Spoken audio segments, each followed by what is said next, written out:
میوانێکم لەگەڵا دەبێت لە هەولێرەوە کە وریا مەلایاسین زێڕەنگەرە لە هەولێر لە نێو دوکانەکەیەوە من وەریەگرم بۆی هەندێک قسە لەسەر زێر بکەین بزانم دۆخی زێر لە بازاڕەکانی هەرێمی کوردستان ئەم شۆکەی کە ڕوودەدات چەند ڕۆژێکە بۆ زێر چۆنەوە کە خەڵک تا چەند ڕویان لە کڕینی زێر کردووە نرخی زێر بەرز بۆتەوە مەفروض ئەوانی زێڕیانێ بێن بیفرۆشن بەڵام ڕەنگە خواستیش لەسەر لە ڕۆژێکی وادا لەسەر زێر بەرز بێتەوە ئەمە هەمووی ئەبێ قسە لەگەڵ کەسێک بکەین کە خۆی لە نێو بازاردا مامەڵە بکە کاوی ژووریا مەلایاسینە کاگوریا سڵاو لێبێت ئەم کاتت باش پێمان بڵێ ئەو نرخەی ئەمڕۆ تۆماری کرد تا ڕادەیەک بۆ ئێوە چاوەڕوان کراو بوو بەڵێ سەرەتا بەنای خۆی گەورە بڵێ چاوەڕوانکران بوو ئەو گرانبوونەوە لە بۆ چەند ڕۆژە هەفتێک دەبی زێر زۆر بەهێزە لە بۆ بەرزبوونەوە ئەوەی تەوەقعمان کرد بڵێ چاوەڕوانکرا بوو ئەو نرخێکە 720,000 دینار ئێستا باشە 25 ئەمە چ گۆڕانکاریەکی لە نێو بازاڕی زێڕەنگەران لە هەولێر و لە هەرێمی کوردستان بە گشتیش دێنێتە ئاراوە کاتێک نرخ لە بۆرسەدا بۆ جۆرە گۆڕانکاری بەسەرادێت بەس بۆ براگە پرسیارەکە دووبارەکەوە لەبەرەوەی کاتێک کە بینین گۆڕانکاریەکی گەورە لە نرخی زێر لە بازاڕە جیهانیەکان دێتە ئاراوە چ گۆڕانکاریەک لە نێو خۆی هەرێمی کوردستان دێنێتە ئاراوە بە تایبەت لە نێو زەڕەنگەرانی هەولێر ئەمڕۆ دۆخەکە چۆن بوو خەڵک ئاهات بۆ فرۆشتن یا بۆ کڕینی زێر بڵێ تاوان بەدڵ ناوێت کە زێر مەسەر هەنگ گۆڕانکارێک لە نرخ دوورەدا بۆ نمونەگەردا بەزێ یان بەرز بیتەوە لەو لە کاریگەری خۆیە ئێستا کە زێر گران دەبێت خەڵک زیاتر زێر دەکڕی لە بەرەوەی ئەمەلی هیوای دابەزبوونی نماوە زیاتر زێر دەکردن ئێستا خەڵەکە سەرڕایەوەی کە نرخەکەشی گرانە بەڵێ ئەمە جێی سەرنج نەبووە لە لای ئێوە کە خەڵک لە دۆخیشی ئاوایە نرخەکەی بەم جۆرە گرانە لەوە ناترسن کە نرخەکەی بێتە خوارەوە دێن خواست زیادە کە ئەیکڕن بڵێ طبعاً زێر کە ئەو ماوەی خلالی ساڵێک زیاترە زۆر هەستان و دابەزینی کردیا بەدڵنیایەوە زۆر کاریگەریە خەلکانەکەنا من لە ڕێگای کەناڵەکەی جەنابتانەوە یعنی بە هەرنە ئیلا زێڕی بکڕن مەسەلەن خەرکانێک زێڕی هەیە خەرکانێک زێڕێ لە ماڵەوە دایناوە ئێستا بە 200,000 کڕیتی یان بە 300,000 ئێستا نرخی 700,000 بۆ نایفرۆشە بابی فرۆشی مەسەلەن ئەگەر ئیشی پێ مەسەلەن پێبێ مەسەلەن بۆ سارەکردنە بۆ خانووە بۆ ئەرزێکە بابی فرۆشی هەر نەبێ بکڕی شەردێ ئیلا دەبی زێری بکڕ وایە واوانەی خوا پێداون بامێ زێری بکڕن ئەوە برێن وا باشتە بڕێ بەڵێ ئەوەی کە مامەڵەکارانی زێر ئەمڕۆ هەستیان پێکردووە لە نێو زێڕەنگەرانە ئایا ئەوانی کە دێن دەیکڕن تەنها ئەوانن کە بۆ قازانجدایەنن یاخود پرۆسەکانی هاوسەرگیریش لەم دۆخە بەرزەیە ناچارن کە بێن زێر بکڕن ئەگەر چیرۆکێ شتێکە بێ بۆ ماباسکەی بڵێ طبعاً زێر کە گران بووە ئێستا خواستەی زۆری لەسەرە هەم لە ناوخۆمان هەم لە جیهانی و هەم لە بۆکو تاکە کەس کە ئێستا خەڵکانەکە زۆر زێر دەکڕی بۆ بزنس و بازرگانی وەروان ئەوانێک کە هاوسەرگیری دەکەن کە برێنە زێریەک لە پێداویستە زەرورەکانە هەمویان زێر دەکڕن بەس ئەو بە شێوەیەکی نسبیە مانە بۆ نمونە ئەوانی هاوسەرگیری دەکەن ئێستا ڕێژەی مسخال کەم بۆتەوە بۆ نمونە مەسەلەن ئەوەی 50 مسخالە ئێستا بوویتە 15 مسخال یان بوویتە 20 مسخال طبعاً دەگەڕێتە لە بۆ خاڵک کە پارەی سیولەی ئەو 50 مسخالی پێشووتر ئێستا قوشی ڕایی لە بۆ 15 مسخالیەیە و خەڵکانی زۆر دەکڕن لیرەی دەکڕن و سەبایەک دەکڕن بۆ وەرگتن و بۆ بازرگانی کردن بەڵێ کاگوریا بابەتێک مەسەلەی حەقدەسە ئێستا بۆ نمونە مسخالێک زێڕی عار 21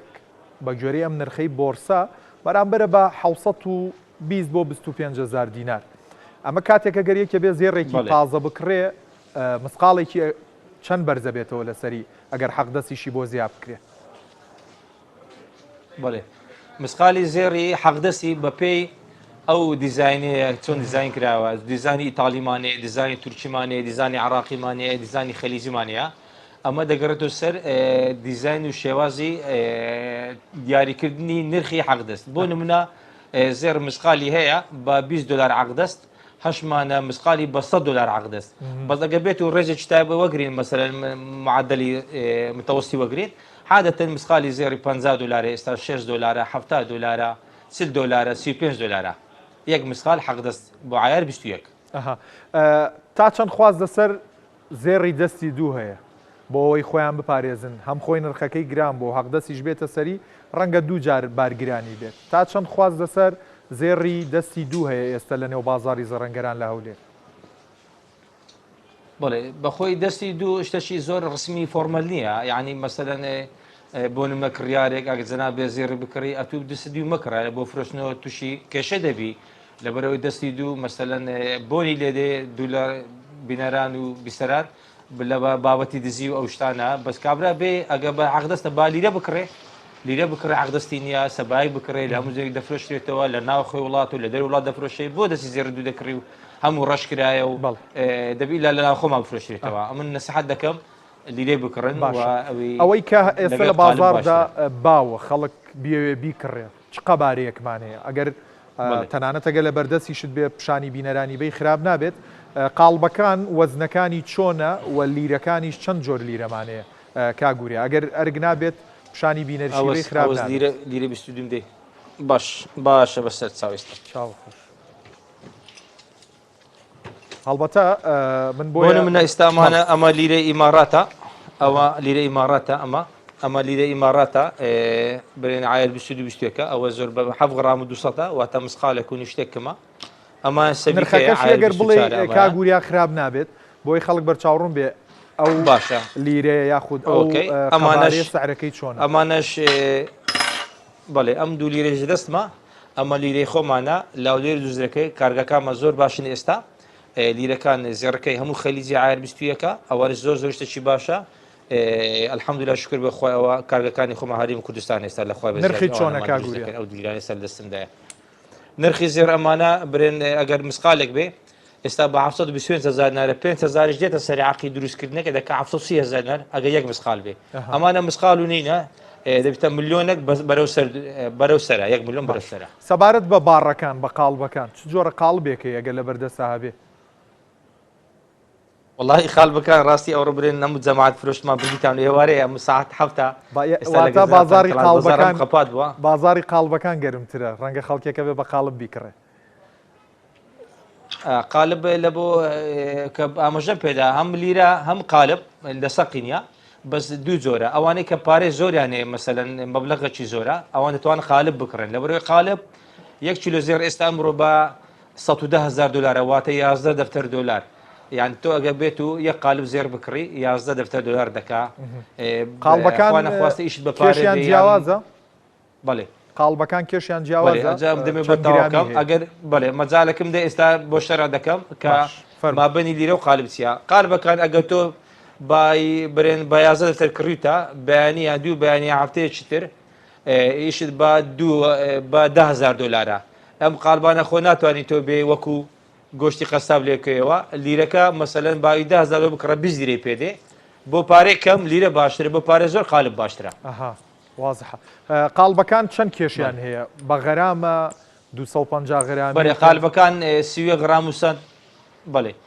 قالبەکان 30 غرام و سەد ئەوە برێن نرخی جیانی ئۆنسەیە 1 ئۆنسە 30 غرام و سەدە پاشە 50 غرامی هەیە 100 غرامیمان هەیە 250 غرامی هەیە 500 غرام هەیە 1 کیلۆش هەیە 1000 غرامی 5 کیلۆش هەیە کاگوریا ئێوە ئیش لەزانێککە مامەڵە پێوە دەکرێن بڵێ ئاگاداری بازاری زی و هەن زی و ئەوانەکە مامەڵەیە پێوە دەکرێن زیاتر کیلۆ و 500 غرامی ئەوانە زۆر مامەڵە پێوە دەکرێت 5 کیلۆکان زۆرن بەڵێ سەبارەت بە زی و ڕاتان چییە و بازاری زی و ئێستا چۆنە بەێ زیوش وەکو ینی شان بەشانی بلێن زێر ئەو کانزایەکە بەس نرخی زێر و زی و ئاسمان و ڕسمانی فەرقە کیلۆ زێر بە 11 دەفتەرە کیلۆ زی بە 12 وەرەقەیە یعنی ئەوە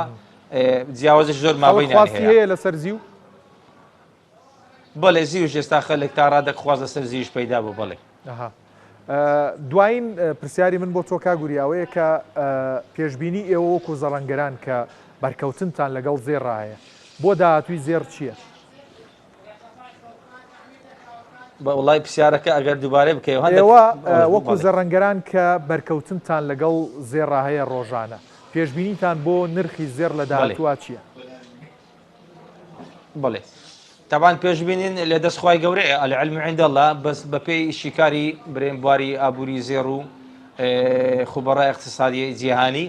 زێر لەوانەیە بەرز بێتەوە هێشتا گرانتر بێ. زۆر سپاس بۆ وریا مەلا یاسین زێڕەنگەر لە هەولێر ماندوومان کردی. سپاس بۆ زانیاریەکانت.